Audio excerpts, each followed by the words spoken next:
आता आपण पाहणार आहोत आमचा खास कार्यक्रम ग्रामदेवता। एखाद्या मुस्लिम संताचं ठिकाण ग्रामदैवत म्हणून ओळखलं जाणं तसं दुर्मिळच, पण ही किमया घडली आहे अहमदनगर जिल्ह्यातल्या श्रीगोंदा तालुक्यात। श्री संत शेख अहमद बाबा हे समस्त तालुक्याचं ग्रामदैवत। आज जाणून घेऊयात हिंदू मुस्लिम ऐक्याचं प्रतीक असलेल्या या ग्रामदेवतेविषयी।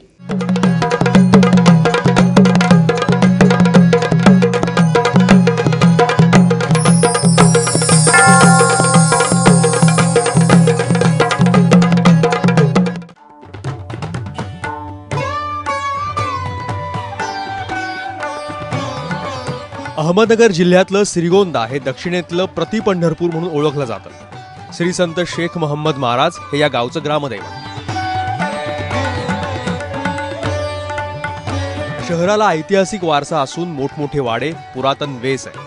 छत्रपती शिवाजी महाराज यांचे आजोबा श्रीमंत मालोजीराजे भोसले यांनी 16व्या शतकात बाबांना श्रीगोंद्यात आणल्याचं सांगितलं जातं। हिंदू मुस्लिम ऐक्याचं प्रतीक म्हणून अहमदनगरच्या श्रीगोंद्यातला श्री संत शेख मोहम्मद महाराज यांची ओळख आहे। गेल्या अनेक वर्षांपासून इथे हिंदू मुस्लिम एकोप्यानं राहतात। श्री फाल्गुन शुद्ध नवमीपासून तो उत्सव जो आहे ना तो सुरू होतो आणि एकादशीला फाल्गुन शुद्ध एकादशी किंवा तिला आमलकी एकादशी म्हणतात। त्या आमलकी एकादशीच्या दिवशी यात्रा असते, दुसऱ्या दिवशी हगाम असतो। परंतु नवमीच्या अगोदर या ठिकाणी गेली 25-26 वर्ष बाबांच्या नावाने, संत शेख मोहम्मद महाराजांच्या नावाने एक सप्ताह जो आहे तो अखंड हरिनाम सप्ताह मोठ्या उत्साहात साजरा होतो। त्याला या वर्षीचं हे 28वे वर्ष आहे। संत शेख मोहम्मद महाराज हे मध्ययुगीन कालखंडातले सुफी संत होते। निजामशाहीच्या कालखंडातली मठाची बांधकाम शैली पाहायला मिळते। मठामध्ये मोहम्मद महाराज आणि त्यांच्या पत्नीनं समाधी घेतल्याचा अभ्यासक सांगतात। मठाच्या प्रवेशद्वारावर गणेश मूर्ती तर समोर शिवलिंग पाहायला मिळतं। मोहम्मद महाराज हे तुकाराम महाराजांचे समकालीन असल्याचं बोललं जातं।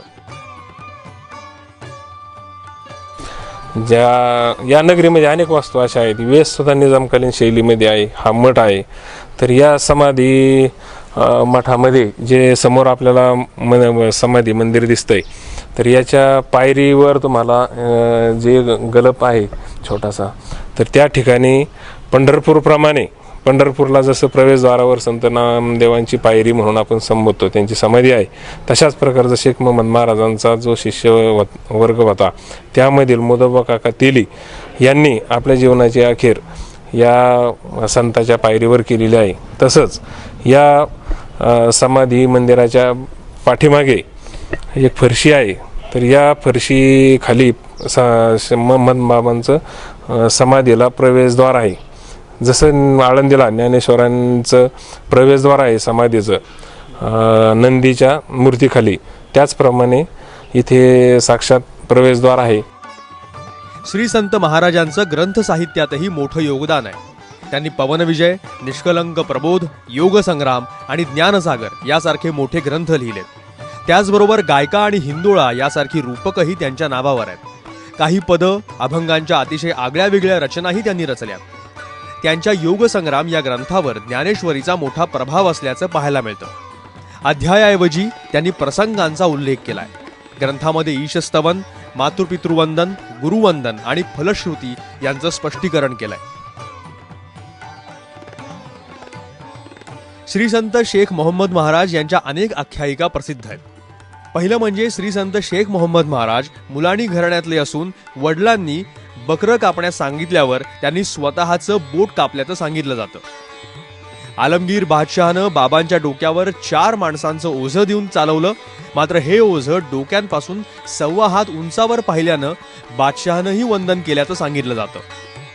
देहुला संत तुकाराम महाराज यांच्या कीर्तनावेळेस मंडपाला आग लागली होती, मात्र बाबांनी श्रीगोंद्यातून आग विझवल्याचं त्यांचे भक्त सांगतात। एवढंच नाही तर अलिबागला बुडू लागलेलं जहाज बाबांनी वाचवून भक्तांना मृत्यूच्या दरबारातून बाहेर काढल्याचीही आख्यायिका आहे।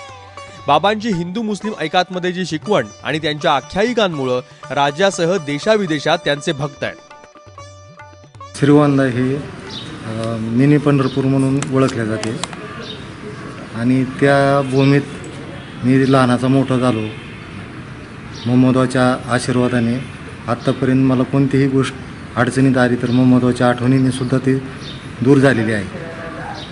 आणि ती मिनी पंढरपूरमध्ये हे बाबा एक शेख मोहम्मदवा महाराज हे दैवत असून त्याच्यावरती सर्व तालुकाभराची श्रद्धा आहे. शेख मोहम्मद महाराज हे हिंदू मुस्लिम एकेचं प्रतीक आहे आणि आमची मोहम्मद महाराजांवर खूप श्रद्धा आहे.